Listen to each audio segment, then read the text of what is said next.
The test is in 4 parts: Part 1, Part 2, Part 3, and Part 4. Now look at Part 1. Part 1.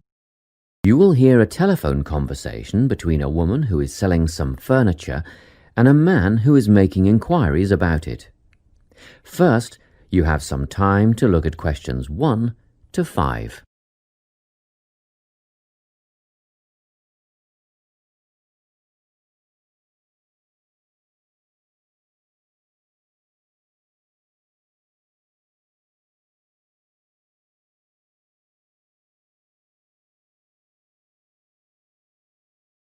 Now we shall begin. You should answer the questions as you listen, because you will not hear the recording a second time. Listen carefully and answer questions 1 to 5. Hello, Carolyn speaking.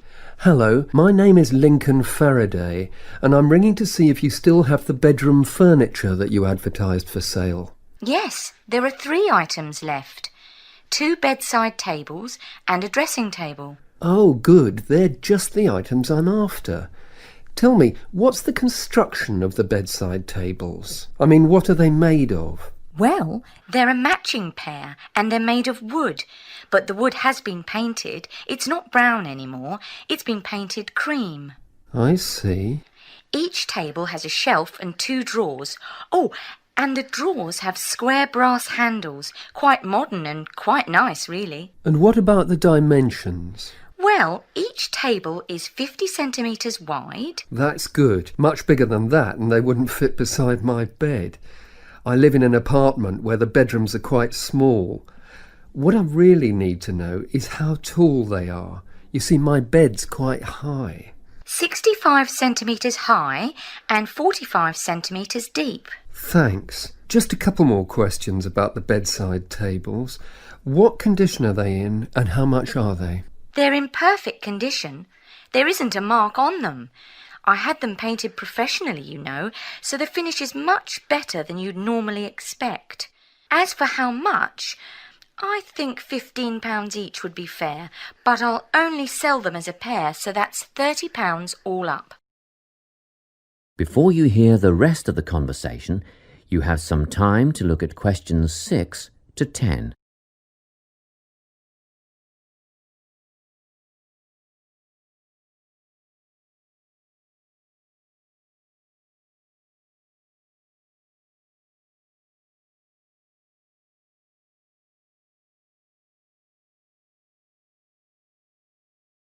Now listen and answer questions 6 to 10. Now, can you tell me about the dressing table? Yes, it matches the other tables in colour and style. Good. How many drawers does it have? 5 altogether. The bottom 2 drawers hold more as they're deep. And the dimensions? How wide is it? That's all I need to know.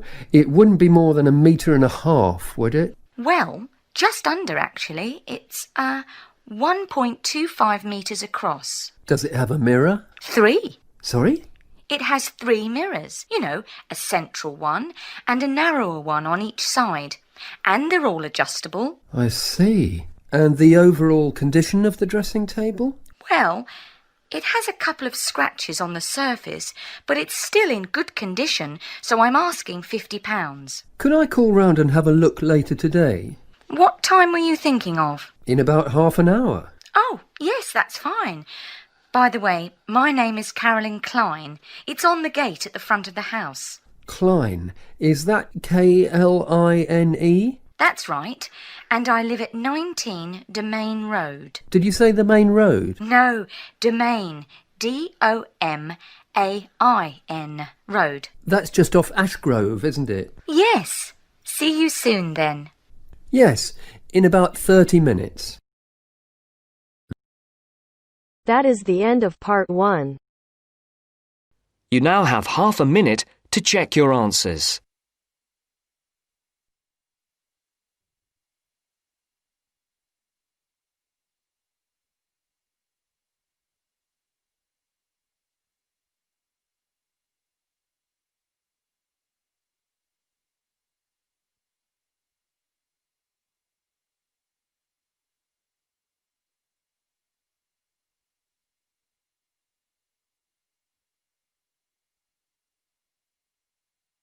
Now turns to Part 2. Part 2. You will hear a parent educator talking about childhood accidents. First, you have some time to look at questions 11 to 16.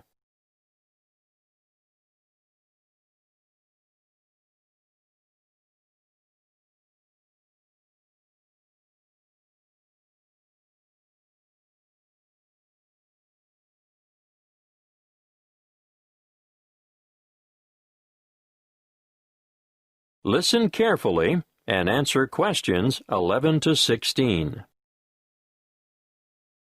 I'm sure you are all aware that babies, infants, and children are exposed to an enormous number of potentially serious accidents all the time. Accidents where vehicles are involved are always awful, but particularly so when children are injured. Now, of course, most should never happen, but unfortunately, the casualty lists increase every year.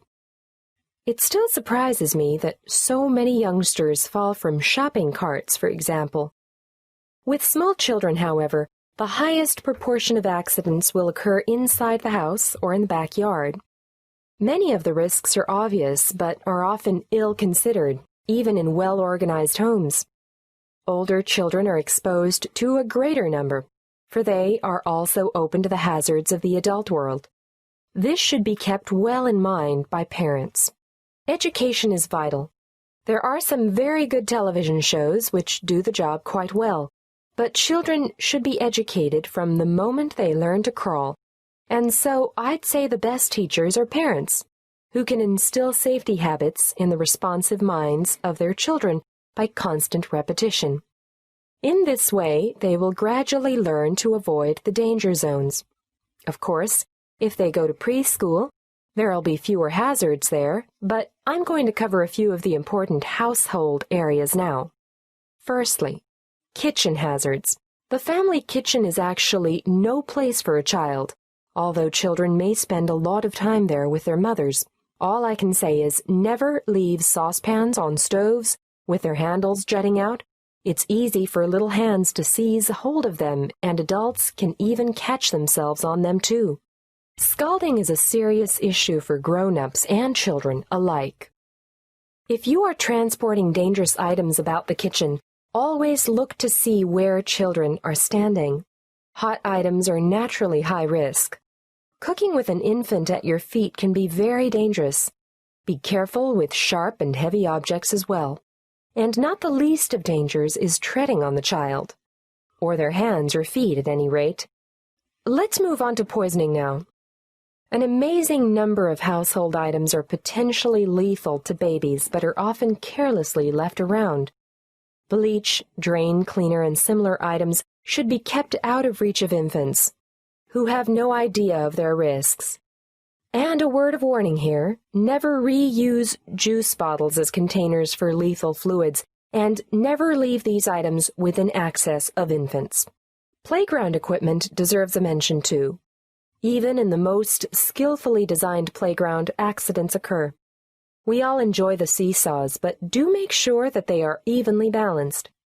Personally, I don't understand the attraction of the roundabout. It makes me feel sick to my stomach, but the little ones enjoy the ride. Swings are great fun, but children just don't understand the danger of a swing suddenly coming back and striking a standing child. The results are often big bruises or even broken bones. Fractured skulls are the worst playground injuries I've seen, and these are common when young ones fall from a height such as the top of a climbing frame. I think the slides are much safer. Whatever your preference, though, be sure to keep a watchful eye on your children in the playground. Before you hear the rest of the talk, you have some time to look at questions 17 to 20.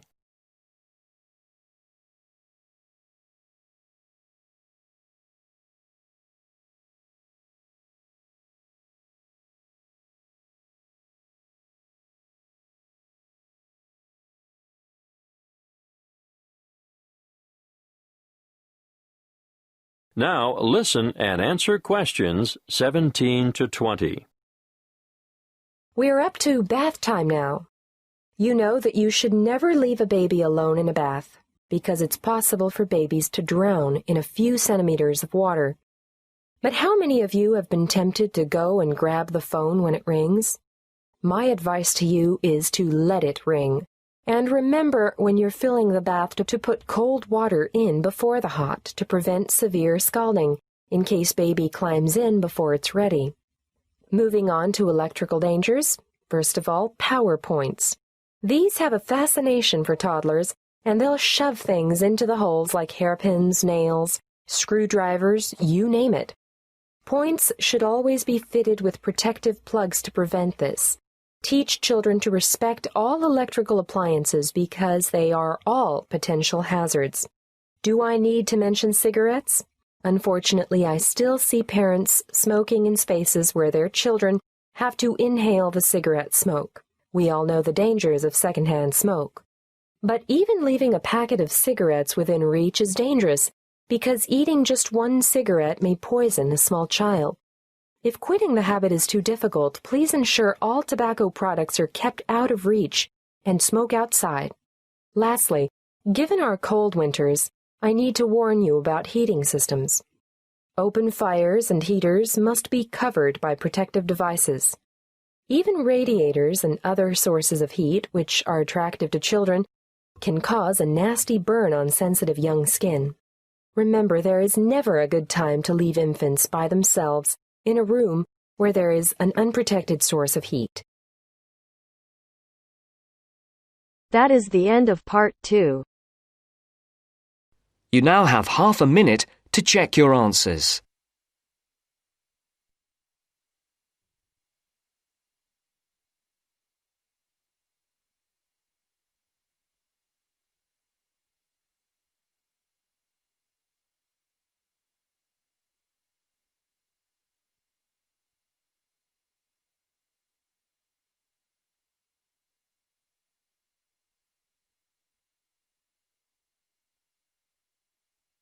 Now turns to part 3. Part 3. You will hear 3 students discussing the issue of waste deposited in space. First, you have some time to look at questions 21 to 23.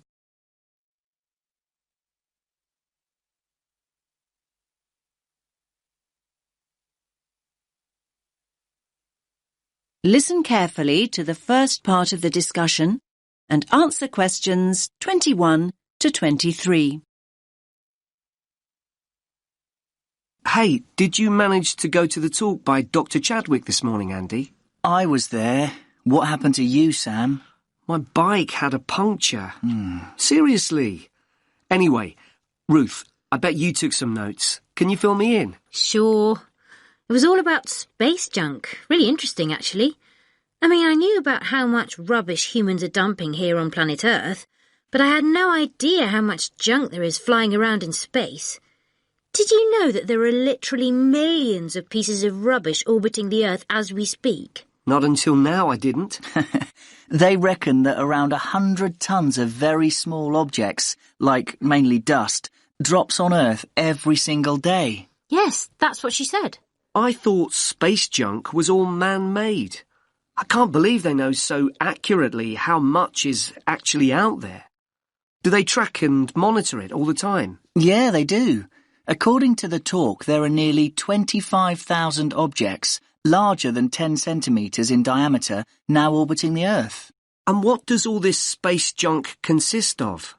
Isn't it all discarded parts of rockets that were either broken or left behind after space missions, like Apollo and all those spacecraft from years ago? Well, yes, but not only that. All other kinds of debris that we've dumped in space too. Anything from dead satellites to loose metal screws. There are even tiny particles of paint and liquid coolant. You now have some time to look at questions 24 to 26.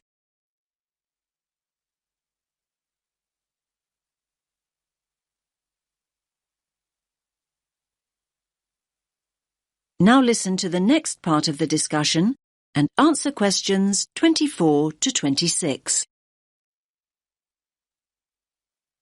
So who is to blame for depositing all this rubbish? Where does it come from? Well, I knew you were going to ask me that, Sam. So, hang on. You can take some of my notes if you like. Thanks a lot. That's really helpful. Here, look. Over a third, 37% to be exact, comes from Russia. But other countries are close behind. Another third, well, just under actually, 29% is from America, and then 28% is from China. Yes, but other countries, like India, are adding to the rubbish pile. And don't forget the European Space Agency also has spacecraft in orbit. That's true.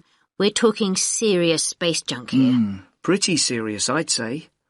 So come on, what do you think are the chances of something solid dropping from space onto our heads? Good question. Everyone asked that. Dr. Chadwick said at least one piece of junk falls to Earth every single day. But look at it this way. Earth is a pretty big place, so actually the statistical chances of being hit are extremely low. You now have some time to look at questions 27 to 30.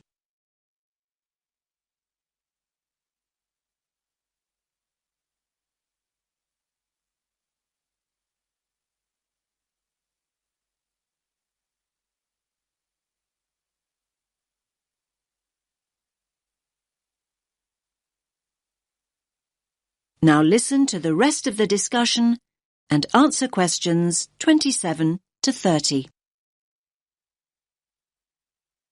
So are you saying I'm more likely to win the lottery? Well, just think about it. 2/3 of the Earth is ocean. That's true. But in time, almost all these pieces of rubbish will fall to Earth because the object's orbit is decreased by its gravitational pull. But the good news is that they don't cause any serious damage. You know, they can't actually survive the heat generated on re-entry. They simply burn away. But that's not always the case. There are exceptions. Chunks of the United States UARS satellite recently fell into the Pacific Ocean. The UARS satellite? It was this 6-ton satellite launched by the Space Shuttle Discovery way back in 1991. So it had been up in space for 20 years, but stopped working in 2005. It weighed 5,700 kilos. And that's about the same as a double-decker bus, apparently. And, just check my notes. Here it is, yes. The largest of these great big chunks that fell into the sea weighed about 158 kilograms. Think of the weight of an adult gorilla, Sam, and you get the picture. A nice soft landing, then. Dr. Chadwick said, imagine a couple of washing machines tied together and travelling at 100 miles per hour, and you'll get an idea. Oh, and do you remember Skylab? That was another US space station, and it fell to Earth at least 3 decades ago, in 1979. It fell into the Indian Ocean and the deserts of Western Australia. According to what I wrote down, that particular space junk weighed 100 tons. And let's not forget Mir, the Russian space station. Mir weighed 135 tons, far, far larger than UARS, and it fell to Earth in 2001. It plunged straight into the South Pacific. All very interesting. Listen, I've got some junk of my own to sort out. My bike. That's a second puncture this week. Come on, I'll help you fix it.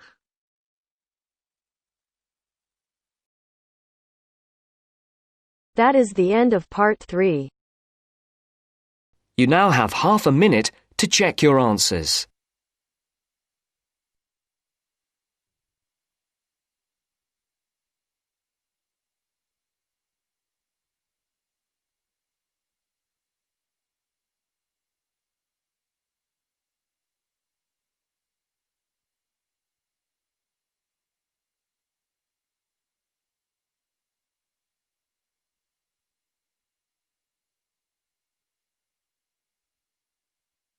Now turns to part 4. Part 4. You will hear a talk given by a lecturer in the Environmental Studies Department on agriculture and environment. First, you have some time to look at questions 31 to 40.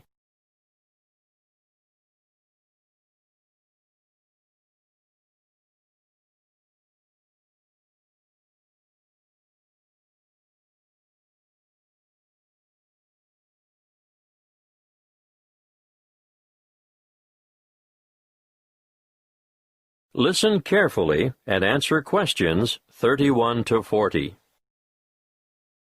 Welcome to this lecture on agriculture and the environment.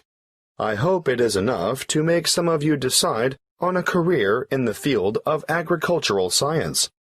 As you all know, food is a basic human need, and producing enough of it is the single greatest challenge facing the modern world. Developing nations have rapidly expanding populations, so agriculture should be central to any development agenda for those countries. What's more, 75% of people in the developing world are dependent, directly or indirectly, on agriculture for their livelihood. And for many low-income countries, it's the most important sector of the economy, accounting for 50% of GDP, and sometimes it's the primary, if not only, source of foreign currency. Now, of course, when I talk about agriculture, I am using the term to encompass more than just growing food crops. Of course, livestock farming, fishing, and forestry are included. In order to combat wide-scale food shortages, agricultural research programs are underway in many areas. Using science is one way to increase productivity. But, a word of warning, agriculture must also be sustainable. Let's look at approaches that are not sustainable. Firstly, overgrazing and intensive cropping are two ancient but destructive practices that lead to loss of soil fertility. Secondly, the modern idea of liberal application of chemical pesticides and herbicides has had disastrous consequences for the health of the land, ranging from the pollution of water sources to the destruction of wildlife. These practices have ignored the mechanisms that sustain ecological communities. Ignorance has led to the destruction of the very biodiversity that is essential for sustainable food production. However, introducing new agricultural techniques, especially things like genetic engineering, can be difficult because many people remain suspicious of the fact that plants have had their genetic material modified by scientists. Biotechnology has also led to the dubious practice of bioprospecting, or, as some prefer to call it, biopiracy. Foreign multinational companies have been accused of illegally obtaining samples of indigenous plants of other countries in order to get their hands on genetic material to improve the quality or yield of their own crops. We must put aside the controversy surrounding the field of agricultural biotechnology in order to concentrate on the biggest threat to food production on this planet, which is, yes, climate change. The effects of global warming so far have been to shrink the food supply, thereby pushing up prices and making even the most basic necessities unaffordable. As I see it, the international community must address this and other challenges to agricultural production with urgency. Concrete scientific and technological achievements need to be presented for farmers to evaluate and learn to use, but, apart from that, governments need to address the complex issues of policy development if the world's hungry are to be fed. Environmental policies need to be put in place to protect ecosystems and correct soil degradation where possible. Countries cannot continue to exploit natural resources whilst ignoring the consequences.